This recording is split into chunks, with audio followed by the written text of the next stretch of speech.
Aloha, Munro Murdock here, broker owner of Love Hawaii Realty and Love Hawaii Villas, and today we're going to be talking about the As-Is Condition Addendum. And this is something that has some interesting aspects to that I wanted to get into. If you find these videos helpful, please do like and subscribe and turn on the notifications. Please share them, and that way you'll be notified anytime we put out new content. We also have another channel, Love Hawaii Villas. That's where we cover Hawaii vacation rentals.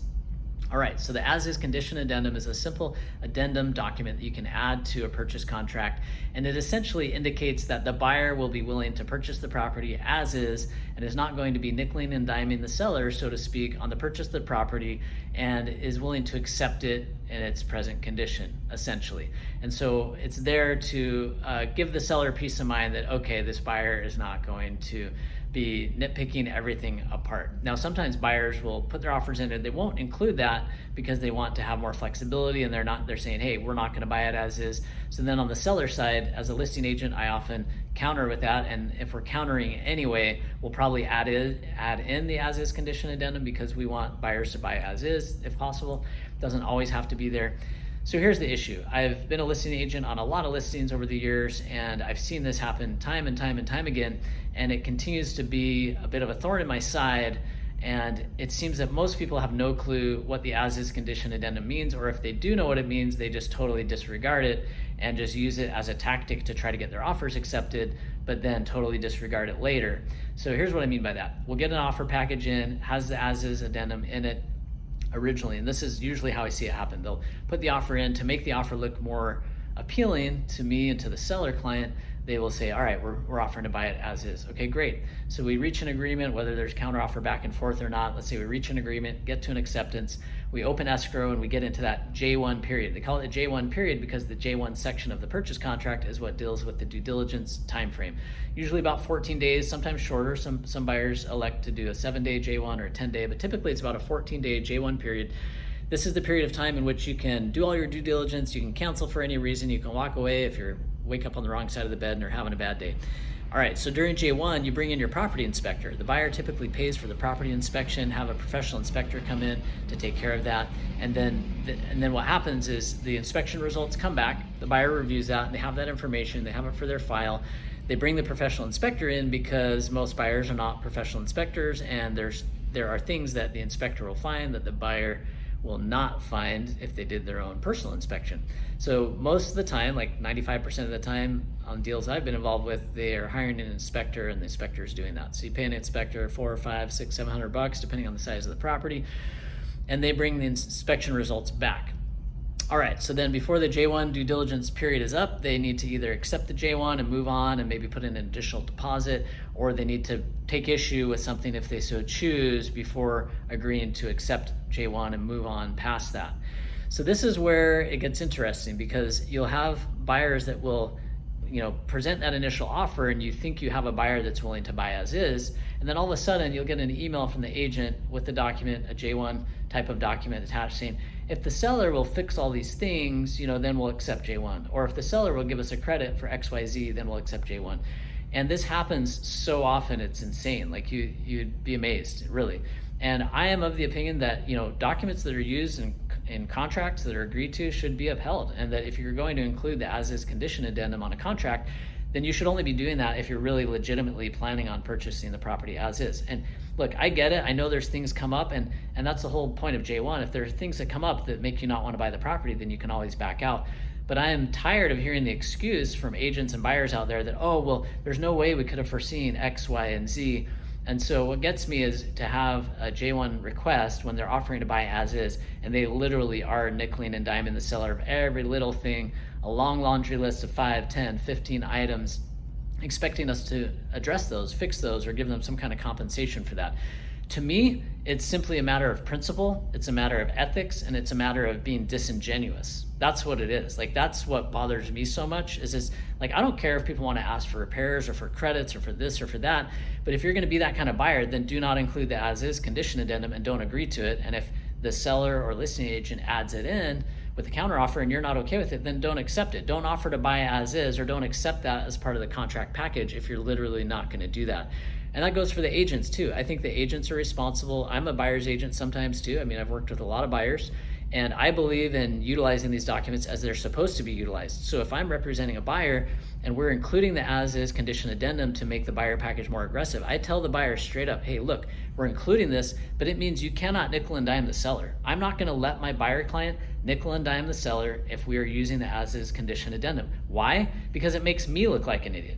It does. It's like, I'm not as professional, I'm not a legitimate real estate professional if I'm not reading the documents, understanding the documents, and then making sure my clients are abiding by those documents. I won't let my buyer client include the as-is condition addendum if I know they're gonna be nickeling and diming the seller. Or if we did include the as-is condition addendum and I had the talk with the buyer and that's the understanding, and then we get to that point and the buyer is trying to get me to tell the seller, you need to do this, you need to do that, I'm gonna push back hard. I'm gonna say, look, we can ask for whatever, but I don't feel okay with this because you offered to buy it as is.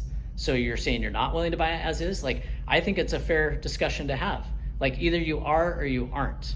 And so again, it's a point for me, and almost every time I call out agents on it, and I do it professionally, but I say, hey, I'm just a little surprised, like you're asking for all these things, but you and your client offered to buy the property as is. So me and the seller are wondering, why are you offering to buy it as is, but then you're asking us to fix all of these things? And the weak response I get more often than not is, well, there's no way we could have known about all these things and it wasn't aware, when in actuality, a lot of times the things that they're listing and putting out there are things that are obvious or known, or maybe condition issues that are apparent that if you showed the property or saw the property in person, which they typically always have, you would know. And so again, I feel like the as-is condition addendum is abused a lot in Hawaii real estate transactions, intentionally utilized as a tactic to get accepted contracts for the buyers, to make it seem like they're solid and they're not going to nickel and dime sellers, only to then nickel and dime later. So I'm just calling it out for what it is and for what I've seen it. It doesn't mean it doesn't have a purpose. It doesn't mean these things don't work. And it also does not mean that if a buyer includes an as-is condition addendum that they're going to try to nickel and dime you. It doesn't mean that. It just simply means it can happen. It's a risk it could happen, and you need to go into it with eyes wide open, knowing that it doesn't mean jack until they get past J1. So it's nice, it's good to have it. I always say, hey, you want to have it? Because having it gives you some recourse to go back as a seller and say, hey, I appreciate where you're coming from, but we're selling as is. You know what I mean? And so that's where I think, it's one of those things that you just take that with a grain of salt and know that, hey, we want it there, we want it to be there.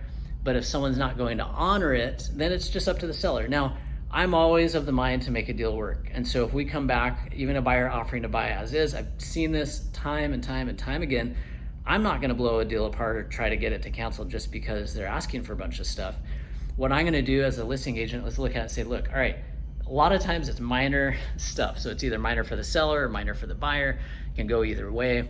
So what I'll usually do in those scenarios is say, look, they're offering to buy as is, they're asking for a bunch of things. What I recommend is let's just go ahead and agree to do the simple, easy, inexpensive stuff in good faith to show that we're not trying to be difficult, that we're willing to do what we can, even though they did offer to buy as is. Like, are you okay with that? And sometimes the seller will be okay with it. Other times, like, no, they offered to buy as is. Like, I'm not doing anything. It just depends on the disposition of the seller. So I've had sellers that literally they will not do anything because they also, as a matter of principle, believe that people should stick with their word. And so what I'll do sometimes as a listing agent is say, okay, I respect that, but for me as the agent wanting to get the deal done and wanting to try to help reach an agreement, I'll reach out to the other agent and say, hey, look, here's what we got, here's what's going on, talk about the whole stuff we already talked about here with the as is and why we're surprised by it. But then I'll say, hey, I'm willing to do X, Y, Z on this list. I can just take care of it. I'll take care of it as the agent. Minor, small type of things, if that helps. So I'll sometimes do that. I won't always do it, but I'll do that if I feel like it can help keep a deal together and not blow it apart. I'm not obligated to. There's no reason why I have to do that. But if it's nothing crazy, I don't mind, because I want to keep a deal together. I want to help get it done. I want to help my client get it sold. But I think the issue here is just we need to be abiding by the contracts. We need to be utilizing things how they should be utilized. And as buyers and sellers, we need to be reading and understanding these documents and contracts. Because if a buyer is just like signing off and, oh, sure, let's include the as is, but seriously not even reading it and not even contemplating and internalizing what it is you're signing and agreeing to, that's not good, because it's just setting up for problems later. and it's also setting up for potential cancellation when that can be avoided. And so it's an agent's job to make sure that if they're representing a buyer and the buyer is being presented with and signing an as-is condition addendum, that they understand what it is. Have you read it? Do you understand this? And if they don't, then read through it with them, or at least highlight the key points. Okay, this is what it means. You don't have to read it verbatim, but you can highlight those key points. This is what it means. This is what we're agreeing to. Are you okay with that? Does that make sense? Is that good? This is going to help make your offer stronger. But keep in mind, when we go do the inspection, you can't be nickeling and diming the seller, so to speak. And so this is just a little bit of a rant, but also a little bit of an education, hopefully, for some people on just one little aspect of these purchase contracts and the potential addenda that can be added to them.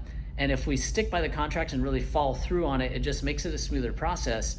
And also, from the agent to agent, broker to broker type relationships, I have a lot more respect for an agent who honors the documents and who is true to their word and who is not being having a double standard there, where I feel like they're implementing some kind of deceptive contract practice, and it's one of those gray area things. Like, I'm not going to turn anyone in on it, like, hey, you're doing this, but I feel like it's very disingenuous. I feel like it's deceptive.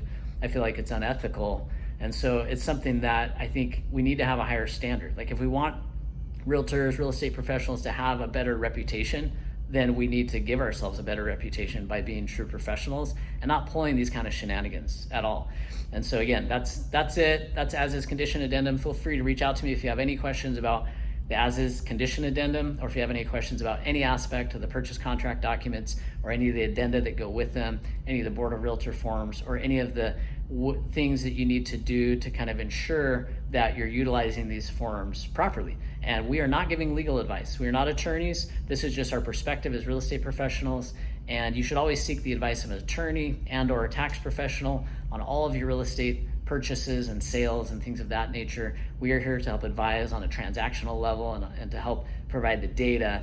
But when it comes down to making decisions of what contracts should or shouldn't you include in your deals, be sure to run those through your attorney if you have any questions or concerns at all. All right, thanks so much for watching. Please, again, if you found it helpful, please click the like button, please subscribe, and we'll see you in the next video. Aloha.